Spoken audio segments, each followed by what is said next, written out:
Bharatiya Janata party की दूसरी परिवर्तन यात्रा रविवार को राजस्थान के बेड़ेश्वर धाम से रवाना हुई।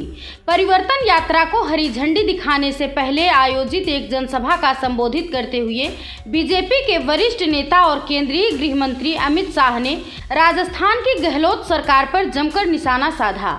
उन्होंने कहा कि परिवर्तन यात्रा की समाप्ति तक गहलोत सरकार की रवानगी तय हो चुकी है। जनसभा के जरिए केंद्रीय गृह मंत्री अमित शाह ने मेवाड़ वागड़ की 28 विधानसभा सीटों को साधने की कोशिश की। आपको बता दें कि आदिवासियों के तीर्थ डूंगरपुर जिले के बेड़ेश्वर धाम से रवाना हुई दूसरी परिवर्तन यात्रा 115 किलोमीटर की सफर तय करेगी। केंद्रीय मंत्री अमित शाह ने कहा कि कांग्रेस नेता सनातन धर्म को समाप्त करने की बात करते हैं। सनातन धर्म पर ये जितना बोलेंगे उतना ही कम होते जाएंगे। 2014 और 2019 में कम हुए, 2024 में तो कांग्रेसी दूरबीन लेकर भी नहीं दिखाई देंगे। अमित शाह ने सभा को संबोधित करते हुए कहा कि मैं बनिया का बेटा हूं और कांग्रेस का हिसाब लेकर चलता हूं। यूपीए गवर्नमेंट में 10 साल में राजस्थान को महज 1,60,000 करोड़ रुपए ही दिए, जबकि मोदी सरकार ने 9 साल में 8 लाख करोड़ रुपए जनता को दिए। अमित शाह ने कांग्रेस पर तुष्टीकरण का आरोप लगाते हुए कहा कि पूर्व प्रधानमंत्री डॉक्टर मनमोहन सिंह पहला अधिकार अल्पसंख्यकों का बताते थे, जबकि हम कहते हैं कि बजट पर पहला अधिकार गरीबों का है। ये लोग अल्पसंख्यकों के नाम पर तुष्टीकरण करते हैं। उन्होंने जनता से आह्वान किया कि वो दंगा कराने वाली गहलोत सरकार को उखाड़ फेंकिए। अमित शाह ने लाल डायरी का जिक्र करते हुए कहा कि यदि कोई लाल कपड़ा पहनता है तो उन्हें लाल डायरी दिखाई पड़ती है। उस लाल डायरी में गहलोत के सैकड़ों करोड़ रुपए के भ्रष्टाचार दर्ज हैं। ये डायरी हमने नहीं, उन्हीं के पूर्व मंत्री ने दी है। उन्होंने कहा कि गहलोत जादूगर है। उन्होंने राजस्थान से बिजली और महिला सुरक्षा को गायब कर दिया। अमित शाह ने कहा कि घमंडिया अलायंस की आबरू का दिवाला निकल चुका है, इसलिए नाम बदलकर इंडिया अलायंस रखा है। 2 दिन से वे देख रहे हैं कि किस तरह देश की संस्कृति और सनातन धर्म का अपमान कर रहे हैं और कहते हैं कि सनातन धर्म को समाप्त कर देना चाहिए। राहुल गांधी ने हिंदू संगठनों की तुलना लश्कर-ए-तैयबा से कर दी। इनके गृह मंत्री बोलते थे कि हिंदू टेररिज्म चल रहा है। 2 दिन से मैं देख रहा हूं, 2 दिन से सत्ता आपको चाहिए, मगर किस कीमत पर सत्ता चाहिए। 2 दिन से आप इस देश की संस्कृति का, इस देश के इतिहास का, सनातन धर्म का अपमान कर रहे हैं। इंडिया अलायंस के 2 प्रमुख दल डीएमके और कांग्रेस पार्टी, इनके बड़े नेता, एक वित्त मंत्री का बेटा और एक मुख्यमंत्री का बेटा, वो कह रहे हैं सनातन धर्म को समाप्त कर देना चाहिए।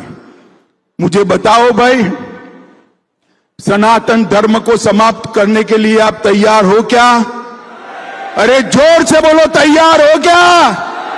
माताएं बहनें भी बोले तैयार है क्या? इन लोगों ने वोट बैंक की और तुष्टीकरण की राजनीति करने के लिए सनातन धर्म को समाप्त करने की बात की है। हमारी संस्कृति, हमारे इतिहास और सनातन धर्म का अपमान किया है। मंडिया गठबंधन जो बनाया है, उनको अपना नाम बदलना पड़ा है। हमारे गुजरात, राजस्थान में जब दिवाला निकलता है ना, तो पीढ़ी का नाम बदल देते हैं। बदलते हैं या नहीं बदलते भाई? जरा जोर से बोलो, बदलते हैं नहीं बदले? इनकी आबरू का दिवाला निकला है, उन्होंने यूपीए से बदलकर इंडिया अलायंस नाम रखा है। गहलोत साहब जो है ना, ये जादूगर, अच्छी अच्छी चीजें गुम कर देते। मैंने बचपन में कई जादू देखे हैं। कोई रुमाल गुम कर देता था, कोई टोपी गुम कर देता था, कोई कलम गुम कर देता। राजस्थान में से अशोक गहलोत ने पूरी बिजली ही गुम कर दी। बोलिए, गुम हुई है या नहीं हुई बिजली? तो जादूगर साहब ने सारी स्वास्थ्य सेवाओं को गुम कर दिया, युवाओं की रोजगारी को गुम कर दिया और महिलाओं की सुरक्षा को भी ये जादूगर अशोक गहलोत ने गुम करने का काम किया है। हमें खेल करने वाले जादूगर का काम नहीं है, लोगों के जीवन में परिवर्तन लाने वाले अच्छे मुख्यमंत्री का काम है।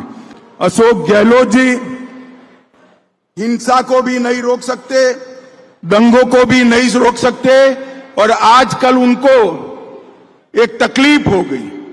कोई भी लाल कपड़े पहनकर आता है, कोई भी लाल कपड़े पहनकर आता है, उनको लाल कपड़े की जगह लाल डायरी ही दिखाई पड़ती है। आपको मालूम है ना लाल डायरी क्या है? मालूम है या नहीं है? मैं फिर से बता देता हूं, ये लाल डायरी के अंदर अशोक गहलोत के सैकड़ों करोड़ के भ्रष्टाचार का कच्चा चिट्ठा है। और ये लाल डायरी गहलोत जी हमने नहीं दी है, आपकी सरकार के मंत्री ने ही एक लाल डायरी दी है। वो लाल डायरी में खनन विभाग के 66,000 करोड़ के घपले का जिक्र है, खनन पट्टे के 1,000 करोड़ के भ्रष्टाचार का जिक्र है, उदय सागर झील के 2,000 करोड़ के भ्रष्टाचार का जिक्र है, शिक्षा मंत्री के शिक्षकों की ट्रांसफर में भ्रष्टाचार का जिक्र है, सचिवालय में अलमारी में से 2 करोड़ 31 लाख रुपया और 1 किलो सोना निकला, इसका जिक्र है, काली सिंह बांध के करोड़ों रुपए के भ्रष्टाचार का जिक्र है, और गरीबों के गेहूं चावल में भ्रष्टाचार का जिक्र है। माताओं, भाइयों, बहनों, जिस अशोक गहलोत ने इतने भ्रष्टाचार किए हैं, उसको चुनना चाहिए क्या? कांग्रेस को चुनना चाहिए क्या? एक ही विकल्प है, मोदी जी के नेतृत्व में भारतीय जनता पार्टी की सरकार बनाना।